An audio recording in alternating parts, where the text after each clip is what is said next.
So let's kick off. Maybe it's probably worthwhile starting with a bit of a story and my sort of understanding or relationship with Yackandandah, and it goes back to Black Saturday in 2009 in the town of Flowerdale. So Flowerdale had lost 75% of the homes, 230 out of 300. And the general store before the fires was up for sale. And with that sort of loss of population after in the first few weeks, there was real concern that the general store might close. And that meant that, fuel, food, the town that's lost so much of its, accommodation, and then if it loses its general store, could have been in real dire trouble. So we looked up and started talking about, I wonder if anybody's ever done a community co-op before for a general store. And sure enough, Yackandandah.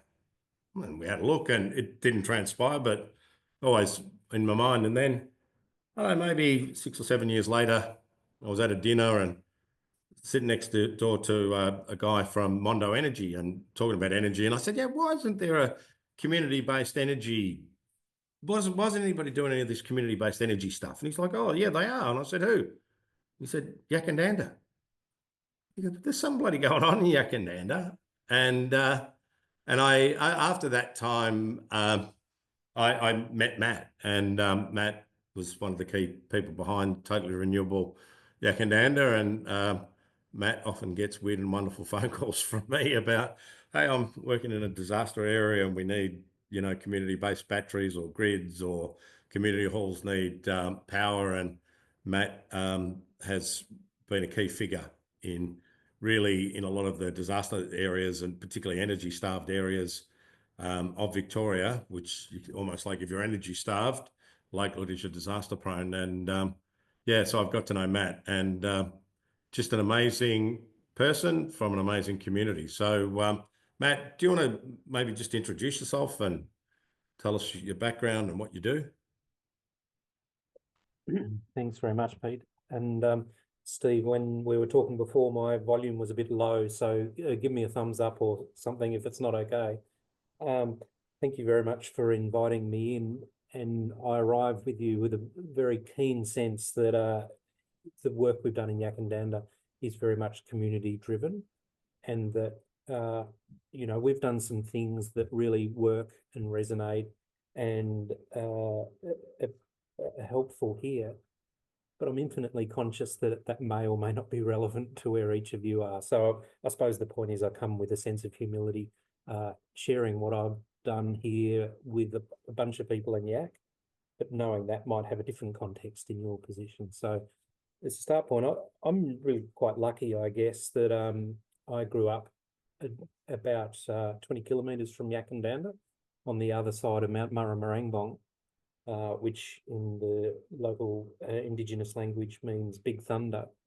And, I grew up spending a lot of time swimming in the Kiewa River and mucking around on a farm and bikes and, all the things. And I suppose one of the things that led to is a strong desire to be outside.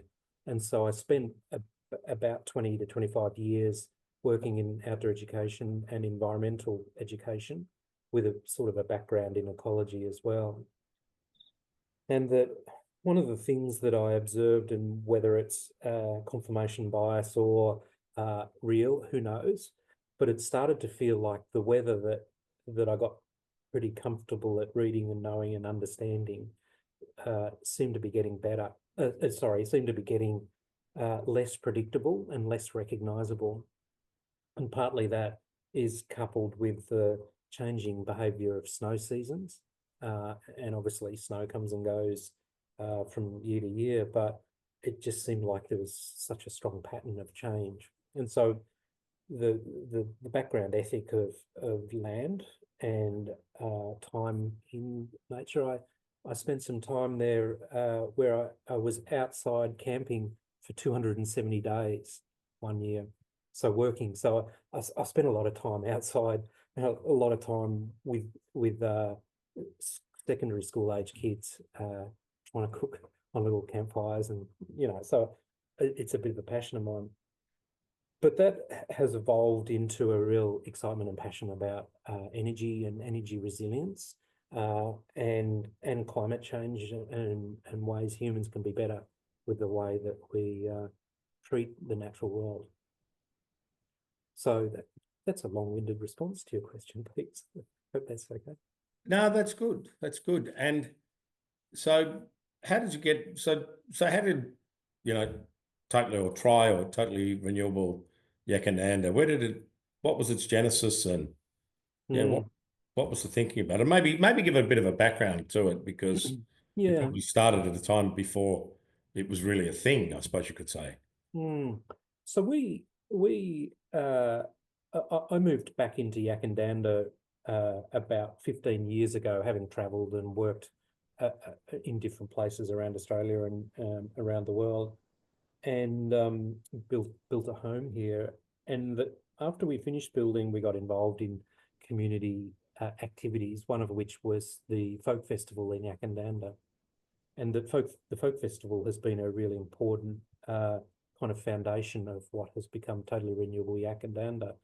And that, like many small communities and committees, there's always an appetite for new people and young people to come in with fresh ideas and fresh energy.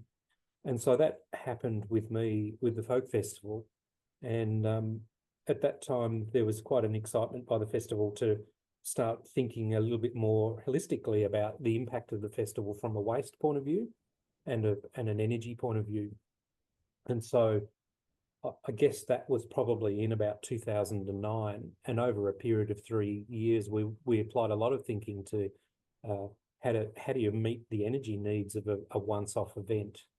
And that initially that was really just about carbon offset and tree planting, but it progressively evolved into installing solar systems on community buildings, and then that evolved again to adding batteries and other activities with energy.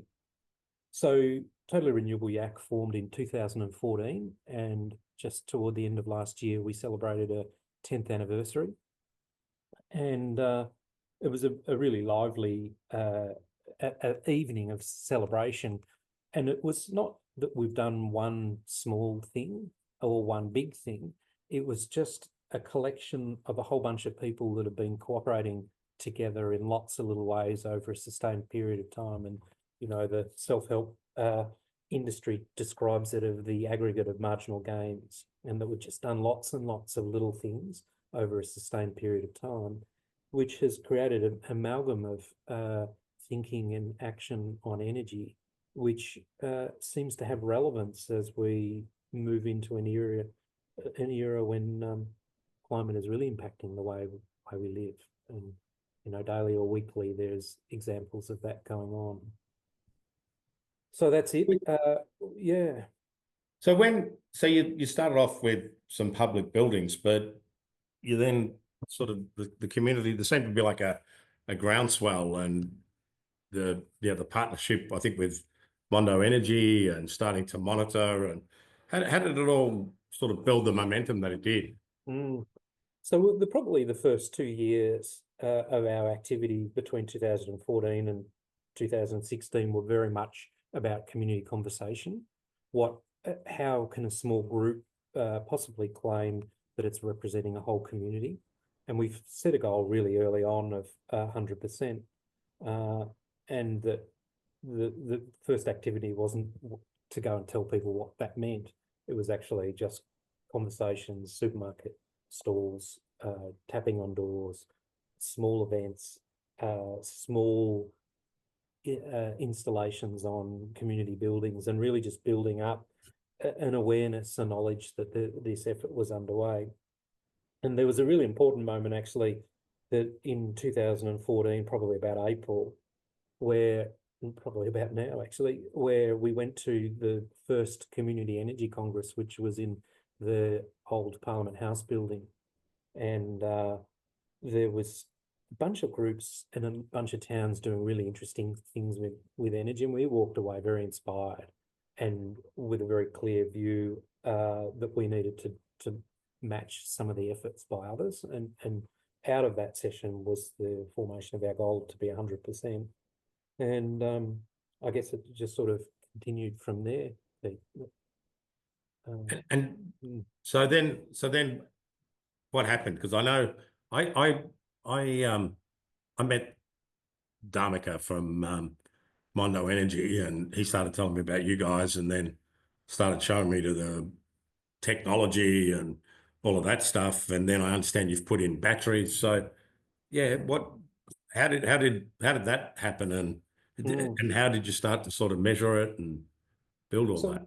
So one of the things that perhaps is a little endemic in Yackandandah, and we took that endemicness, if there is such a word, into our activity, was the spirit of cooperation.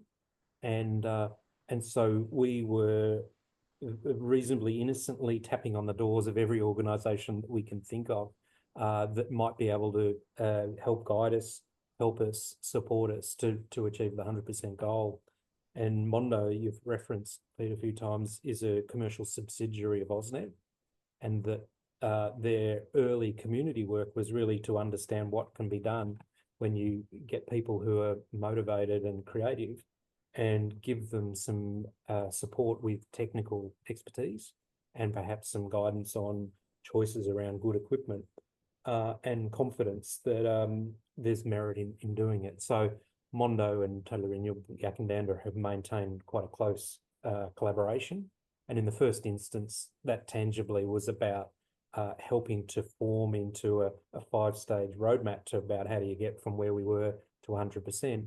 But there was also quite a substantial solar and battery program in 2017, and we installed a bunch of solar and some batteries, and did a little experiment on microgrids, which we could talk about as well. But that's continued to be the case, that we've added really high quality solar equipment and helped people do that. And we're probably sitting at about 60% of the town, 65% of the town have rooftop solar, which is not it's well above the national average, certainly not the highest in Australia or even in Victoria actually, but nonetheless it's all been on the back of volunteer effort and support from a whole bunch of collaborators to achieve that. And so tell me about the battery. Have you got a community battery or multiple community batteries? Yeah, well, yesterday we had a 200 kilowatt hour battery delivered to Yackandandah, and that's been placed on the sports park in Yack. And the key goal there really is to make another facility available so that if the power goes out, there's places people can go that can support with energy, but all of the other things that are needed when things go wrong. And so that 200 kilowatt hour battery is predominantly funded by the Victorian government in the 100 renewable batteries program, and we've coupled it with a 65 kilowatt solar system. Okay. And what that will do is day by day reduce carbon emissions, dramatically reduce the cost of power, but really importantly, when the power goes out, that battery continues to function the critical parts of the facility. And that's, I suppose that goes into that resilience conversation, because I'm not sure, is Yackandandah in a high risk bushfire zone, or I know surroundings are? Yeah, we certainly are. We've got bush on three sides of us, and in the time that I've lived here, we have not been evacuated out of Yackandandah, but certainly invited to leave because of threatening fires, and 2009 was one of those. And there was a bit of a period of time there, Pete, where I'd lived in Marysville and Oh God. I'd lived in King Lake, and then we were in Yackandandah as well during 2009. So I was starting to wonder about my choices of places to live.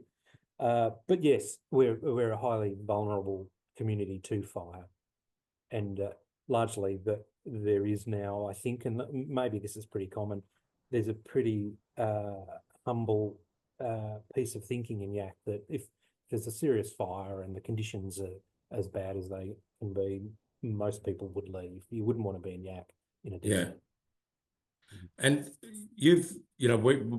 we've done some work together around northeast of Victoria, and also around East Gippsland. But can you talk about the work that you've been doing now that your sort of whole focus is around helping communities set up their own sort of power systems? How that connection between, I suppose, climate impact and resilience, and I remember you said to me, or maybe 2020 or so, that I think you said two of the most energy starved areas in Victoria were Malakuta and Corryong, which were probably Malakuta was, what most impacted of Black Summer in terms of loss of property, and the northeast was another major area. So how are you helping those sort of communities with energy systems? Mm. Well, it's probably not even so much about the help that I've given over a period of time, but not long after the fires in Corryong, for example, Pete, and you and I were talking at this time, it became really obvious that there was some real lack of opportunity. No, what's the word? A real absence of thinking about how do you get emergency power supplies to people, and how does community do that thinking? And that was sharpened a little bit by some conversations with various people, and and all of the trauma that follows those kinds of events. And there was something like 600 people sheltering in the sports stadium at the school, and that they didn't have power, and there was a fire literally burning right there. Yeah. And that although the water system didn't fail in Corryong at the time, the water pressure was quite uncertain. And so it resulted in some work that we'd done in Yackandandah that we sort of supported them to do up there, and they were able to raise a couple of $1 million to be able to install solar and batteries on key community buildings right around the area. And so it doesn't make the building safe, but what it does do is, assuming it's safe to be in the building, it provides that backup power supply.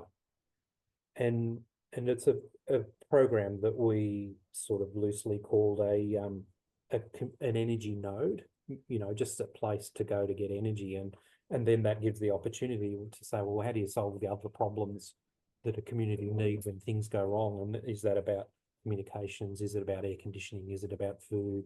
Is it about shelter? Is it about toilets and so forth? Is it about being with other people and sharing experience? So that community power hub has variously manifested in other ways, and some of it supported by TRI, and lots of it supported by the Victorian government. The networks are heavily involved in this through some of the resilience reviews that have followed 2021 storms across Victoria.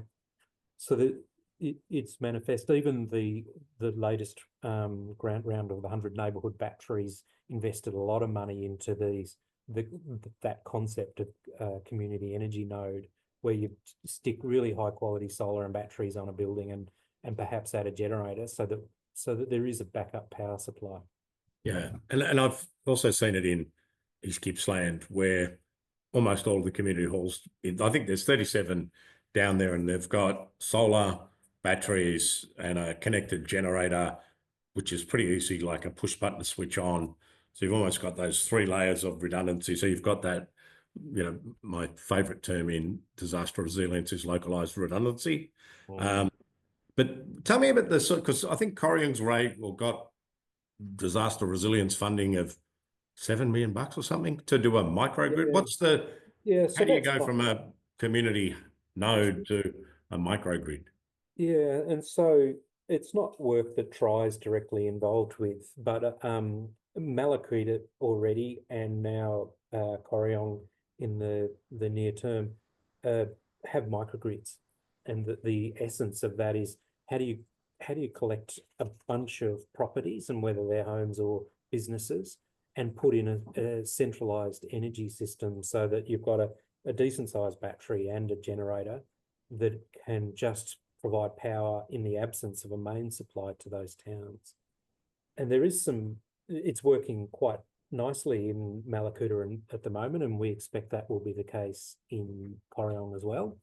And there's about 900 properties in Corryong that will have this backup power supply when the mains goes wrong. And the real challenge of it is the cost of building those assets, and then sort of some real gaps in the way that the Australian energy market works to be able to fund that and charge for that in perpetuity is still quite a works in progress. But I think, Pete, what it does do, and this is a factor in both Mallacoota and Corryong, and in fact any remote setting, is that any big asset is incredibly vulnerable to the changes that are underway with climate. That they talk about the national energy market being the biggest machine in the world because it travels such a vast distance from, South Australia through Tasmania and then up to far north Queensland.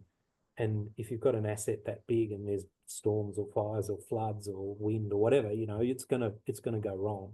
Yeah. And that's what's happening in I, places, Mallacoota and Corryong.